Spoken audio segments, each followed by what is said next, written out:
Assalomu alaykum hammaga. Bugungi videoda sotuv voronkalari haqida gaplashamiz. Agar siz reklamaga pul tikib, reklamadan o'zingiz xohlagan natijani, o'zingiz kutgan natijani ololmayotgan bo'lsangiz yoki reklamalaringiz umuman natija keltirmayotgan bo'lsa, bu video siz uchun foydali bo'ladi. Ushbu videoda reklamaga $1 sarflab, uni 5, 10, 20 barobar qilib qaytarib olishlikni o'rganamiz. Videodan keyin sizni qo'lingizda reklamaga sarflagan pulingizni 5-10 barobar qilib qaytarib oladigan demak tayyor strategiya bo'ladi. O'zingiz ham buni qilib bemalol amalda qo'llab sotuvlaringizni, mijozlar oqimini ko'paytira olishingiz mumkin. Bundan avval o'zim haqimda qisqacha tanishtirib o'taman. Ismim Elyor. 4 yildan buyon internet marketingda shug'ullanib kelaman. Shu vaqtgacha onlayn mahsulotlar sotish bilan shug'ullanganman va hozirgi kunda jamoam bilan birgalikda tadbirkorlarga marketing xizmatlarini ko'rsatib kelaman. Hozirgi kunda juda ko'pchilikda eshitaman, mijoz kam, sotuv yo'q, sotuv tushib ketgan, reklamalarim natija keltirmayapti yoki reklamadan kelayotgan foyda kam, menga ko'paytirishni xohlayman degan murojaatlarni juda ko'p eshitaman. Buni sababi o'rganib chiqqanimda bir nechta sabablari bor, lekin hozir asosiy sabablarini demak o'sha sotuv bo'lmasligiga, sotuv kam bo'lishligiga, reklama natija keltirmasligiga asosiy sabablarini keltirib o'taman. Demak, birinchisi juda ko'pchilik reklamalar ishlamasligiga asosiy sabab to'g'ridan to'g'ri reklamani o'zida sotishga harakat qilishadi. Ya'ni reklamani o'zida mahsulot haqida ma'lumot beriladi va sotib ol, mana sotib ol degan reklamalari ishlatishadi. Bu ham reklamalar siz kutgan natijani keltirmasligiga sabab bo'ladi. Nima uchun? Chunki odamlar reklama ko'rishlikni yoqtirmaydi, ularga sotishlikni yoqtirmaydi. Sotib olishni yaxshi ko'radi, lekin kimdir ularga sotishligini yoqtirmaydi. Ana shuning uchun ham reklamalar chiqqanda ko'pchilik o'tkazib yuboradi, ko'rmaydi.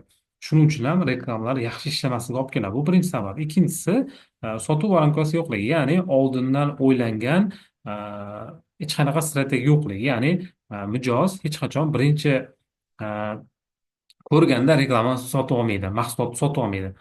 Hozirgi kunda mijozni xarid yo'li demak o'zgargan, ya'ni bir nechta qadamlarni bosib o'tgandan keyin sizni bir nechta reklamalarni ko'rgandan keyin sotib oladi. Ya'ni siz kimsiz, sizni mahsulotingiz qanaqa, ishonchlimi, bu mahsulot uni muammosini yechadimi, mana shu narsalari, mana shularga ishonch hosil qilganidan keyingina sotib oladi.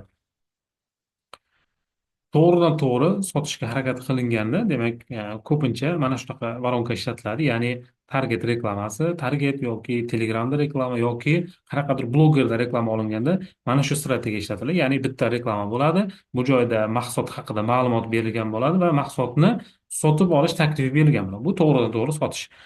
Va bu mahsulot sotib olish uchun ismi, telefon raqamini qoldirish kerak yoki direktga yozish kerak bo'ladi. Direktga yozsa siz aloqaga chiqib sotasiz. Ismi, telefon raqamini qoldirsa, operatoringiz bo'lsa, operatorlaringiz aloqaga chiqib sotishadi. Bu to'g'ridan to'g'ri sotish, demak, voronkasi. To'g'ridan to'g'ri sotishga harakat qilinganda nima bo'ladi? To'g'ridan to'g'ri sotishga harakat qilinganda bozorda hozirgi kunda sotib olishga tayyor bo'lgan auditoriyaga siz murojaat qilayotgan bo'lasiz. Ya'ni kim agar to'g'ridan to'g'ri reklama mahsulotni reklama qilayotgan bo'lsa, aynan mana shu 3% hozir sotib olishga tayyor auditoriya uchun kurash olib borayotgan bo'ladi. Demak, siz reklama qilganingizda har doim sotib olishga tayyor bo'lgan auditoriya sizdan sotib oladi. Ya'ni bu 3% tashkil qiladi. Qolgan 97% odam sotib olmaydi. Bu auditoriya qolib ketadi. Nimaga hozir sotib olmaydi? Bular yuqorida aytganimdek, sizga ishonmaydi, siz mahsulotingizga ishonmaydi. Bu mahsulot ular muammosini yechishligiga hozircha ishonmaydi. Shuning uchun 97% odam qolib ketadi. Endi ushbu 97% odamga sotishligimiz uchun nima qilishimiz kerak? Buning uchun bizga sotuv voronkasi, ya'ni etaplar kerak bo'ladi. Mahsulotimizni to birinchi reklamamizni ko'rganidan sotib olishgacha bo'lgan jarayonni demak avtomatlashtirgan tizimi kerak bo'ladi. Sotuv voronkasi nima? Avvalosi ma'lumot berib o'tamiz. Sotuv voronkasi bu potensial mijoz, sizni mahsulotingizni sotib olishi mumkin bo'lgan mijoz birinchi sizni reklamangizni ko'rganidan sotib olgungacha bosib o'tadigan qadamlar. Ya'ni e, bu joyda sizni birinchi reklamangizni ko'radi va voronkangizga kiradi va har bitta etapda e, sizni boshqa reklamalarni ko'rib mahsulotingiz haqida ma'lumot olib, oxirida sotib olib chiqib ketadi voronkangizdan. Mana shu sotuv voronkasi bo'ladi. E'tibor bergan bo'lsak, sotuv voronkasini yuqori qismi demak katta bo'ladi, ya'ni bu joyda mijozlar juda ko'p bo'ladi.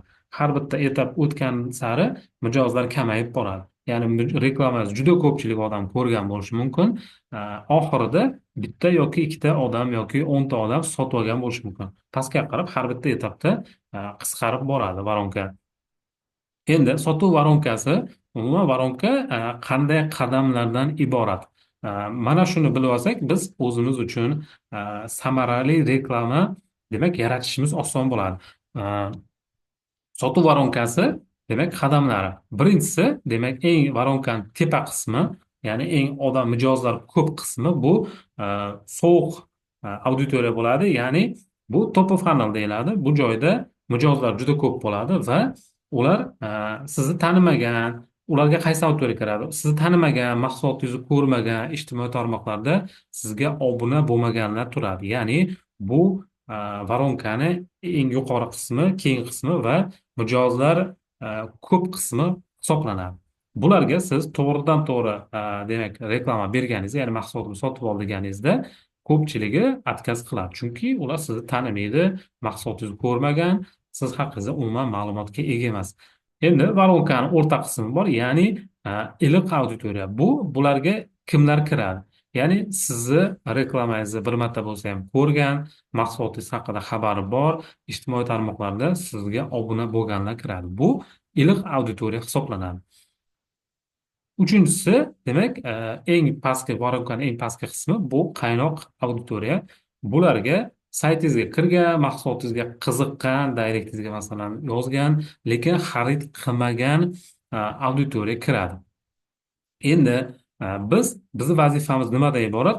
Sovuq auditoriyani demak iliqqa olib o'tishimiz kerak, iliq auditoriyani issiqqa olib o'tishimiz kerak, qaynoqqa va ularni sotuvga olib kelishimiz kerak. Qadamma-qadam har bitta etapdan mijozlarni olib o'tib sotuv qilishimiz kerak bo'ladi.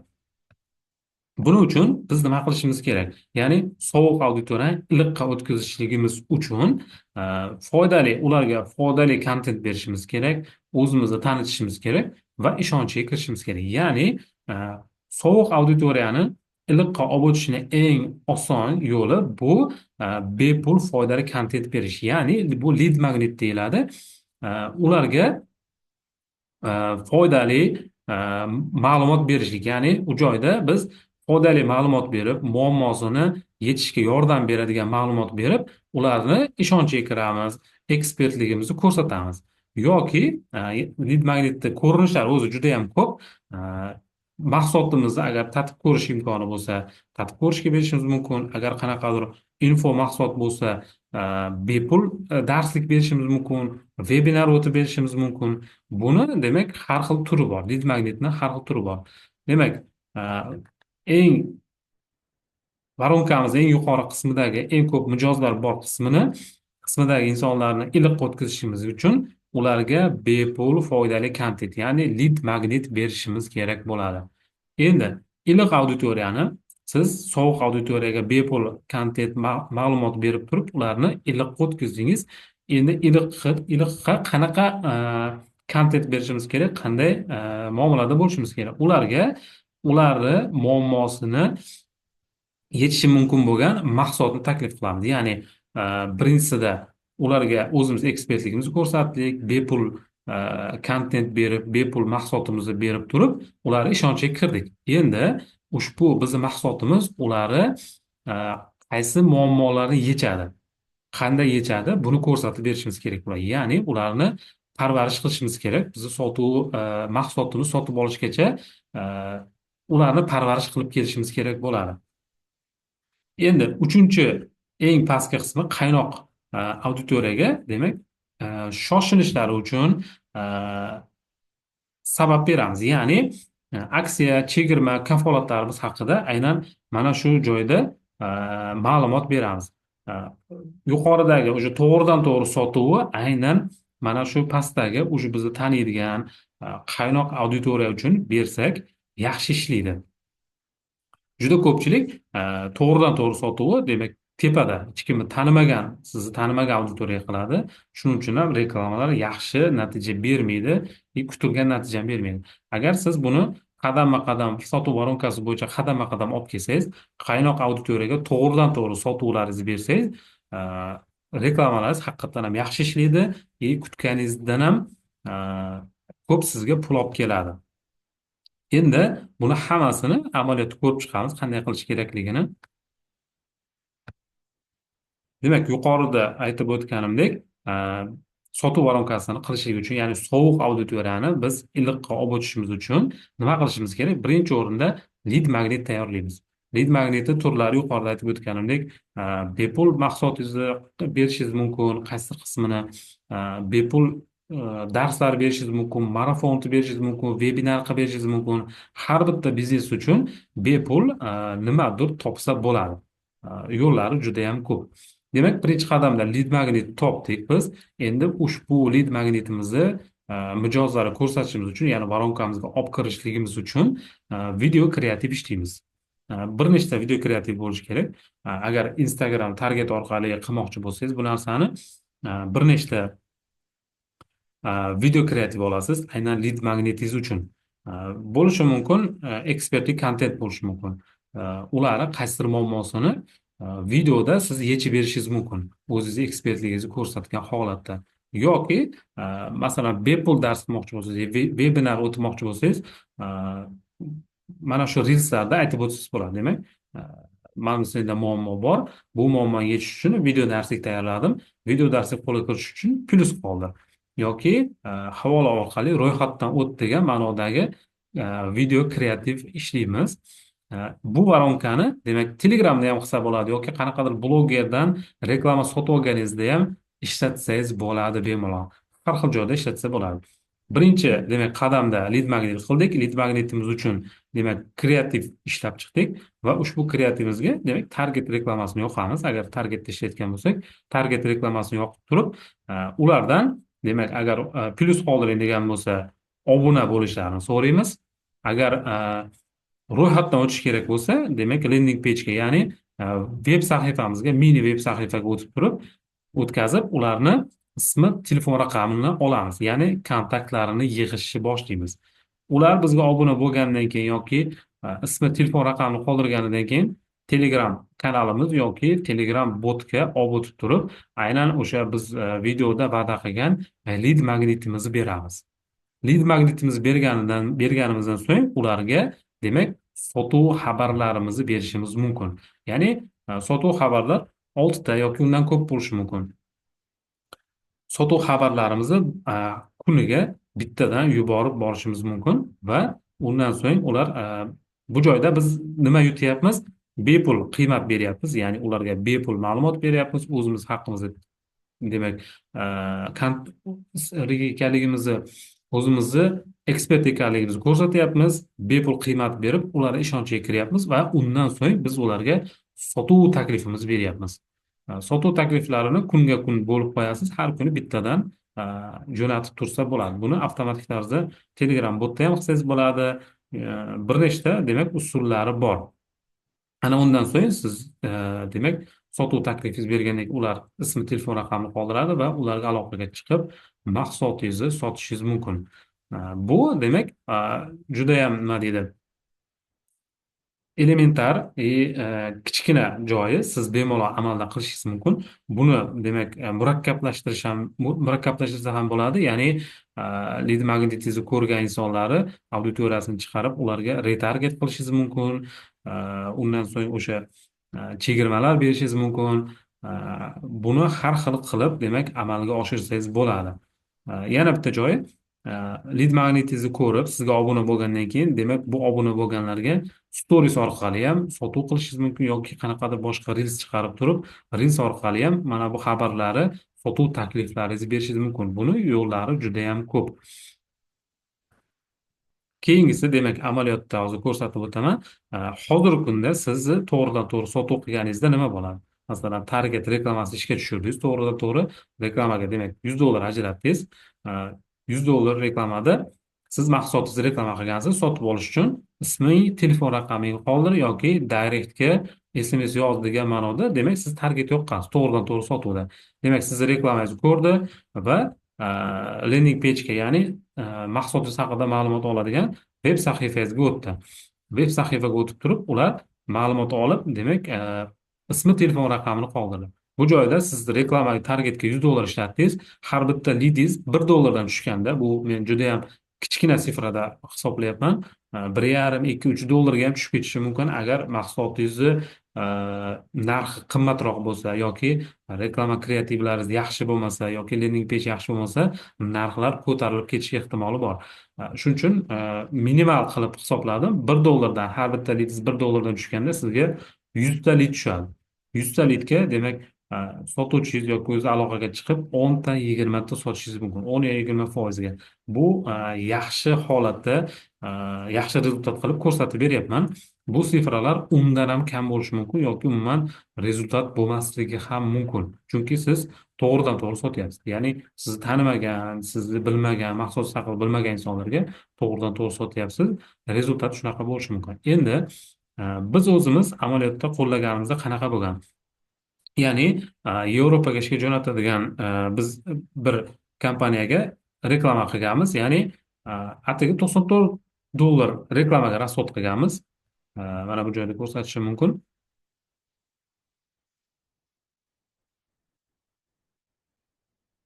Demak, reklamaga 93.53 sarflabmiz. $94 sarflaganmiz va target uchun $94 rasxod qilganmiz. Kreativ olganmiz, lead magnet tayyorlab turib. Demak, ular lead magnet olish uchun landing pejda ro'yxatdan o'tishgan va Telegram botga olib o'tganmiz. Lead magnet olish uchun Telegram botga olib o'tganmiz. Telegram botga demak 1400 ta odam kirgan. Ya'ni hozir ko'rsatib o'taman buni ham. Telegram botimizga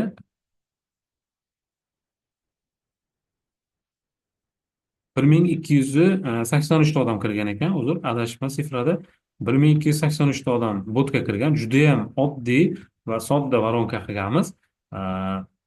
1283 ta odam kirgan va bundan demak biz lead magnetni berganimizdan so'ng, videomizni ko'rgandan keyin ularga sotuv demak xatini yuborganmiz. Birinchisini yuborganimizda o'zida bizga demak 605 ta odam ismi, telefon raqamini qoldirgan.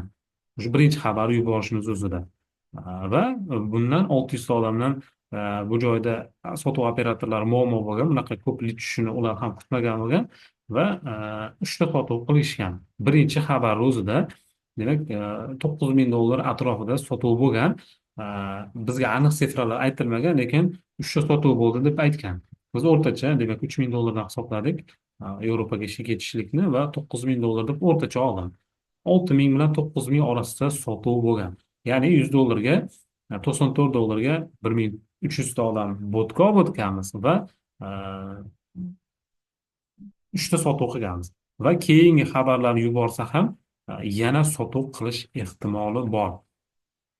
Bu joyda nima plyus bo'lgan? Biz auditoriyani og'riqlarini o'rganganmiz, muammolarni o'rganganmiz. Ko'pchilikda Yevropaga ketishga xohish bo'lgan, ish bilan muammo bo'lgan va qanaqa ketishni bilmagan. Biz bu joyda lead magnet qilib Yevropaga to'g'ri qonuniy ketish yo'llari haqida video qilganmiz. Lead magnetni berganmiz. Lead magnet sifatida o'sha Yevropaga to'g'ri qonuniy ketishlikni o'rgatilgan videosini berganmiz. Ularga o'rgatganmiz, qanaqa ketish kerakligini hammasi ochiq oydin o'rgatilgan va agar haqiqatdan ketish xohishi bo'lsa, biz ularga yordam berishimiz mumkinligini aytib turib, sotuv xati yuborganmiz va bunga demak 35 ta odam qiziqish bildirgan va sotuv ham bo'lgan.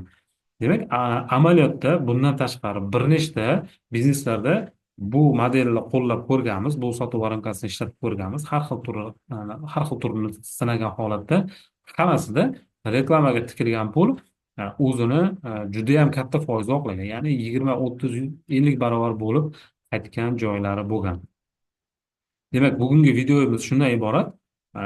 Savollar bo'lsa, kommentariyada demak qoldirishingiz mumkin yoki adminni demak ingichkasini qoldiraman. O'sha joyga yozib, savollaringiz bo'lsa bemalol berishingiz mumkin.